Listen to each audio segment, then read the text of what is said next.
दोस्तों, आप सभी ने सुना होगा कि हमारे देश को दुनिया की फार्मेसी बोला जाता है और हमने कोविड 19 सिचुएशन में इसको प्रूव भी कर दिया।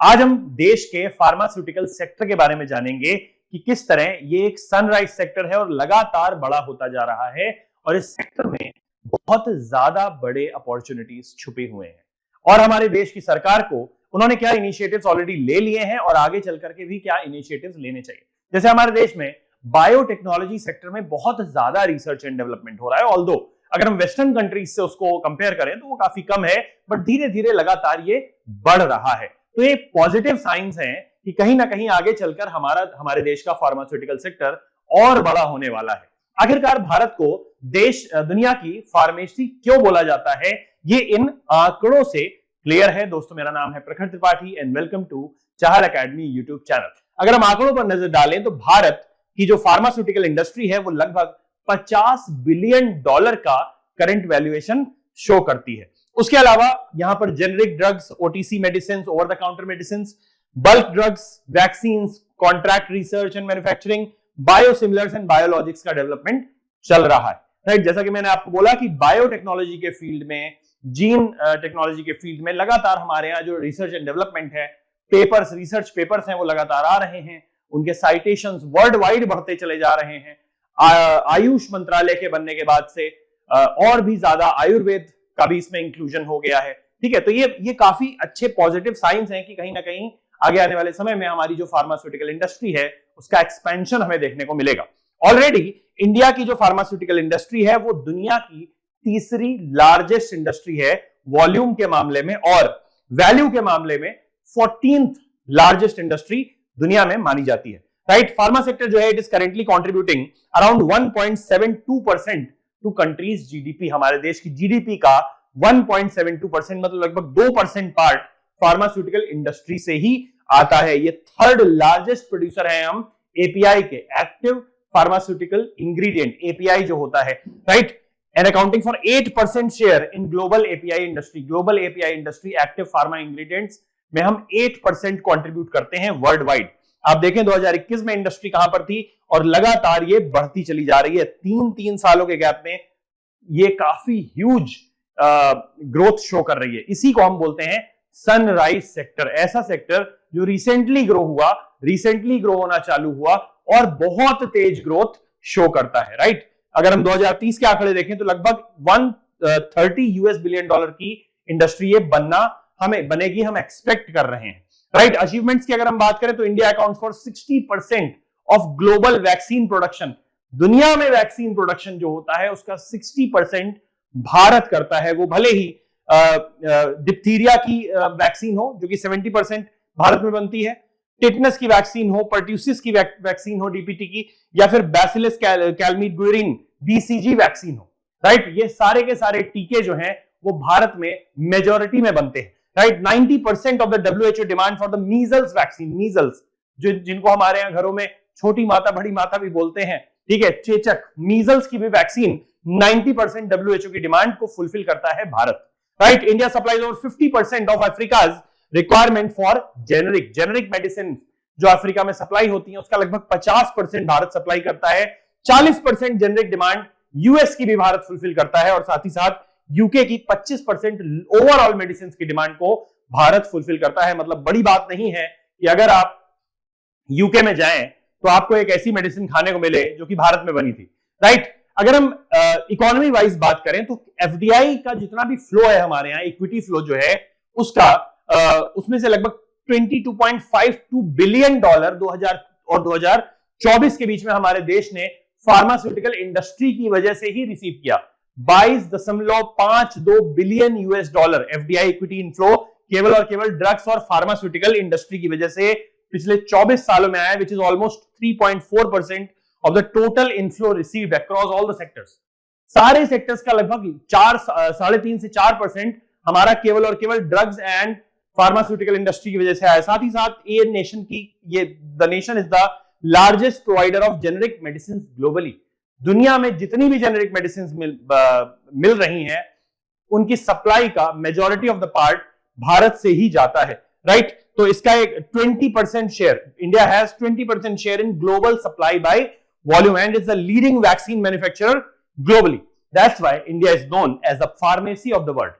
ठीक है, तो ये हमारे लिए प्राउड की चीज है, but there are some challenges as well, जिनको हम दूर नहीं कर पा रहे हैं, बहुत लंबे समय से ट्राई कर रहे हैं। जैसे कि इंटेलेक्चुअल प्रॉपर्टी प्रोटेक्शन की अगर हम बात करें तो इंडिया में एक सेक्शन 3D है, section 3D of the Indian patent act. ये एवरग्रीनिंग ऑफ पेटेंट को रोकता है। जैसे कि मान लीजिए किसी ब्रांड ने एक मेडिसिन बनाई, कोई एक सॉल्ट बनाया, कोई एक एजेंट बनाया, ठीक है, कोई एक मटेरियल बनाया जिसका वो यूज कर रहे हैं किसी एक मेडिसिन में, राइट। अब इंडिया 20 साल तक तो वो आपके पास रहेगा पेटेंट, उस मैन्युफैक्चरिंग ब्रांड के पास पेटेंट रहेगा कि 20 साल तक उनके पास एक्सक्लूसिव राइट्स है। बट 20 साल के बाद या तो कुछ ऐसा वैल्यू एडिशन वो इतना बड़ा करे जिससे उस ड्रग की जो मेडिकल एफिकेसी है या थेरेपेटिक एफिकेसी है वो बहुत ज्यादा बढ़ जाए, या तो वो अपने पेटेंट उनका क्या हो जाएगा, एक्सपायर हो जाएगा, और फिर जो उनके एक्सक्लूसिव राइट्स हैं वो जनरल राइट्स बन जाएंगे। मतलब उस एजेंट का, उस सॉल्ट का, उस इंग्रेडिएंट का यूज करके कोई भी वो मेडिसिन बना सकता है। ऐसा कहता है हमारा सेक्शन 3D, जिसकी वजह से भारत और कई सारी मल्टीनेशनल कंपनीज जो फार्मास्यूटिकल इंडस्ट्री में डील कर रही हैं उनके बीच में लगातार डिस्प्यूट चलती ही रहती है, राइट। उसके अलावा हम देखें तो हम KSM और API, KSM इसकी स्टार्टिंग मटेरियल, API जो मैं बता चुका हूं आपको एक्टिव फार्मा इंग्रेडिएंट के लिए इंडिया लगभग इंपोर्ट पर ही डिपेंडेंट है। आज भी हम ये API और KSM डेवलप नहीं कर पा रहे हैं, जिसकी वजह से सप्लाई चेन डिसरप्शंस हमें लगातार फेस करने पड़ते हैं। ये एक बहुत बड़ी प्रॉब्लम है।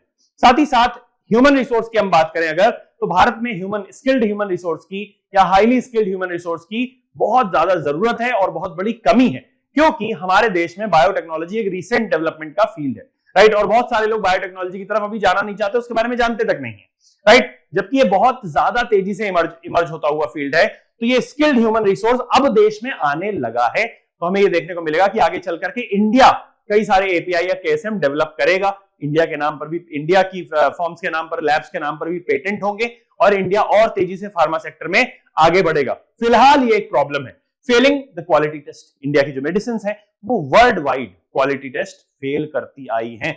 इसकी वजह से हमने ये भी देखा है कि कई सारे देशों में बच्चों की मौत तक हुई इंडियन ड्रग्स को यूज करने के बाद। वो एक नेगेटिव प्रोपेगेंडा या कॉन्स्पिरेसी बेस्ड प्रोपेगेंडा भी हो सकता है।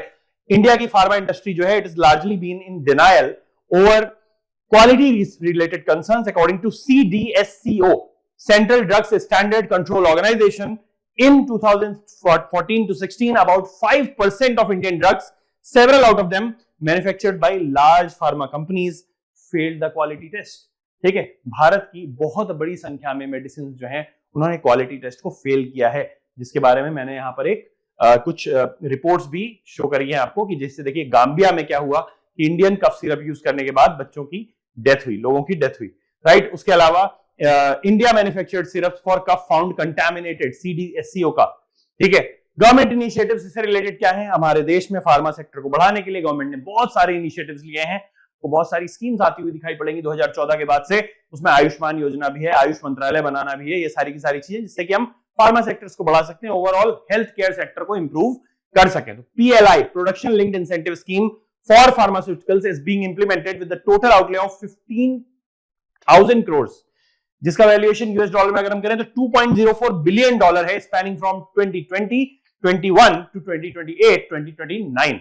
लगभग 8 साल के टाइम के दौरान भारत सरकार 15,000 करोड़ प्रोडक्शन लिंक्ड इंसेंटिव देना चाहती है to boost India's manufacturing capacity in pharma, elevate investment and diversify product offerings in the sector, right. 15,000 crore का आउटले भारत सरकार ने दिया हुआ है, बजट एलोकेशन किया हुआ है। उसके अलावा स्कीम्स जैसे कि प्रधानमंत्री भारतीय जन औषधि परियोजना, राइट, तो अफोर्डेबल प्राइसेस में जेनेरिक मेडिसिन आपके प्रधानमंत्री भारतीय जन औषधि केंद्रों पर अवेलेबल है, राइट। PMBJK में अवेलेबल है, केंद्र में ये औषधियां अवेलेबल है, राइट। इसके अलावा scheme for promotion of bulk drug parks, ऐसे पार्क्स बनाए जा रहे हैं जहां पर मल्टीपल कंपनीज आकर के ड्रग मैन्युफैक्चरिंग कर सकती हैं। साथ ही साथ 100% डायरेक्ट फॉरेन डायरेक्ट इन्वेस्टमेंट है ग्रीन फील्ड फार्मास्यूटिकल्स पर, जो पहली बार डेवलप की जा रही है। तो उसके लिए आप भारत में आइए, इन्वेस्टमेंट करिए और नई मेडिसिन, नया API, नया KSM डेवलप करिए। ऑटोमेटिक रूप से आपको 100%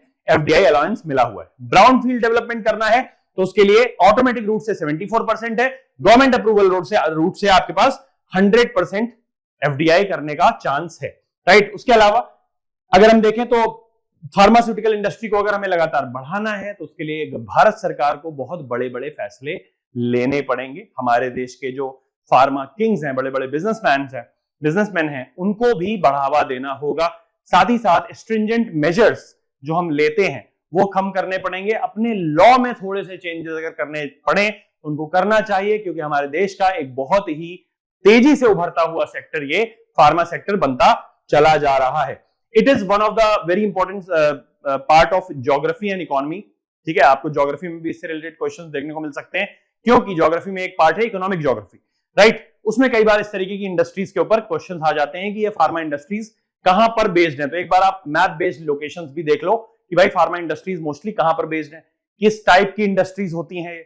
इकोनॉमी में तो इंपॉर्टेंट पार्ट है ही, क्योंकि एक सनराइज सेक्टर है, उभरता हुआ सेक्टर है, लगातार उसका वैल्यूएशन बढ़ता चला जा रहा है, वर्ल्ड में रिकॉग्निशन भी बहुत ज्यादा है, तो इसलिए आपको ये जरूर पता होना चाहिए। So I hope this video was informative. For more such informative videos, do subscribe to the channel. Thank you so much.